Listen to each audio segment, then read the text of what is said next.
বাঘমাও সবসময় লুকিয়ে থাকে এখানে, এত পরিমাণে ভয়।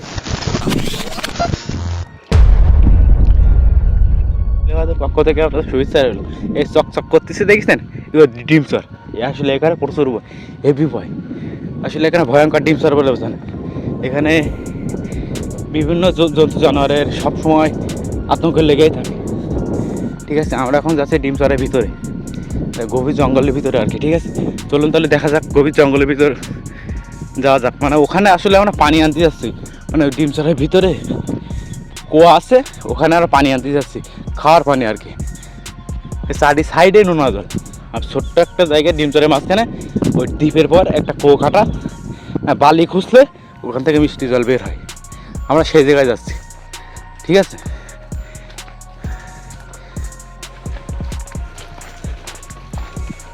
ভিতরে চলে এসেছি ডিম চরের ভিতরে। ওই যে আমাদের সাথে লোক যাচ্ছে, একা একা তো যাওয়া সম্ভব, এখানে প্রচুর ভয়। আসলে সুন্দরবনে যেসব মানুষগুলো ভ্রমণ করতে আসেন, আপনারা কখনো এদিকে ফেরবেন না, ডিম চরে আসবেন না। আমরা এখানে সবসময় সচরাচর মাছ ধরি, তো এটা আমাদের আস্তে আস্তে অভ্যাস হয়ে গেছে। কোথায় কী আছে আমরা বুঝতে পারি। ঠিক আছে, আপনারা নতুন মানুষ, এখানে হঠাৎ চলে আসেন, আপনার মুখের সামনে যদি মামা টামা বাকমাও পড়ে যায়, তাহলে তো আপনাদের বিশাল সমস্যা হয়ে যাবে। ঠিক আছে, এই ভিতরে অনেক ফাঁকা জায়গা।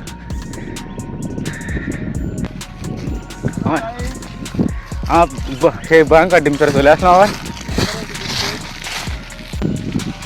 এখানে বাঘমাও সবসময় লুকিয়ে থাকে এখানে, এত পরিমাণে ভয়, এটা আপনার কল্পনার কিংবা ধারণার বাইরে। ঠিক আছে, এই চারি সাইডে আপনারা যারা সুন্দরবনে ভ্রমণ করতে এসেছেন, তারা আপনারা জানেন এই ডিম চরে কতটা ভয়, আপনারা শুনেছেন। কিন্তু এইসব একদম সরাসরি লাইভ নিয়ে আসলাম, যে আমরা এই সরাসরি ডিম চরে আসলাম। এখানে পানি নিতে আইছি, আর চারিপাশে নোনা জল, ওই ডিম চরে এরপরে চারি সাইডে নোনা জল, আর ডিম চরে মাঝখানে ছোট্ট একটা কুয়া আছে, এই কুয়ার মাঝখানে কুয়া খুঁজলে মতো মিষ্টি জল বের। আসলে এই গাছটা কি গাছ? এই গাছটা হবে, এটা কি গাছ? এটা কি গাছ? বান গাছ। জায়গাটা তো আসলে অস্থির জায়গা, সব কেসে বোন সামনে। আসলে আপনারা সুন্দরবনে যেসব মানুষগুলো ভ্রমণ করতে আসেন,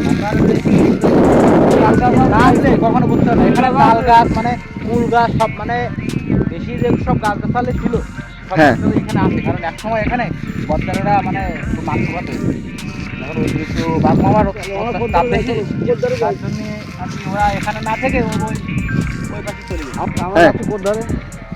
আমরা সেই কোটধারে চলে যাচ্ছি, মানে একটু চারিপাশে সমুদ্রে, সুন্দরবনে চারিপাশে নেওয়া যায়। ছোট্ট একটা ডিমচর, এরপরে মাঝখানে একটা কুয়ো খুঁজছে, বালি খুঁজতে মতো মিষ্টি জল বের হয়। এখানে আমরা রাত্রি আর কি জল। আচ্ছা, এখানে কি বাঘমামা রাতে আসে না দিনে মানেও আসে? মানে রাতে সবসময় এখানে সবসময় ঘুরে যায়। আর এতটা দিনের ভিতর আমাদের পায়ে সুন্দরবনে যেসব মানুষগুলো মাছ ধরে গভীর সমুদ্রে, হ্যাঁ, নদীতে কুমিরের ভয়, হ্যাঁ, ডাঙায় বাঘের ভয়। ও এর ভিতর থেকে আমার জীবনের সাথে লড়াই করে হ্যাঁ। আমরা এই মাছগুলো সংগ্রহ করে এইসব পানিতে নিয়ে যাই ওই জায়গায়। মানে আমরা দুই জায়গায় আছে রিক্স, মানে গাঙেও রিক্স এবং ডাঙায়ও রিক্স। সব জায়গায় রিক্স আমাদের এইসব কুয়া। সে জলের কুয়ো কি এই? এই জল কেমন? জল এই আপনার মিনারেল ওয়াটার দেখেছেন? হ্যাঁ। দেখছেন না মিনারেল ওয়াটার, ঠিক উবত আসছে। ও অনেক ক্লিয়ার তো জল। ক্লিয়ার, মানে এর পানির কথা বললে হবে না, এতটাই সুস্বাদু। আচ্ছা, এখানে হরিণ পাওয়া যায়? এখানে হরিণ, বাঘ, বানর, সুন্দরবনের যেসব পশু পাখি রয়েছে সব এই জায়গায় দেখতে পাবেন। আর আপনারা মনের ভুলেও কখন এই ডিম চরে আসবেন না, এখানে এতটাই ভয়ঙ্কর। আমরা তো সুন্দরবনে মাছ সংগ্রহ করি, এইসব জায়গায় সচরাচর সবসময় আসে, কিন্তু যেসব মানুষগুলো নতুন আপনারা ভ্রমণ করতে আসবেন, কিন্তু আপনারা ভয়তে মারা যাবেন আর কি। এই দেখুন, বিশ্বাস না হইলে এই হরিণের পাড়া দেখেছেন, আর বালির চর তো বাঘের পাড়া বোঝা যায় না ভালো করে, হরিণের পাড়া দেখেন, দেখেছেন এইসব হরিণের পাড়া সবসময় এই যে ঘোরাফেরা করে।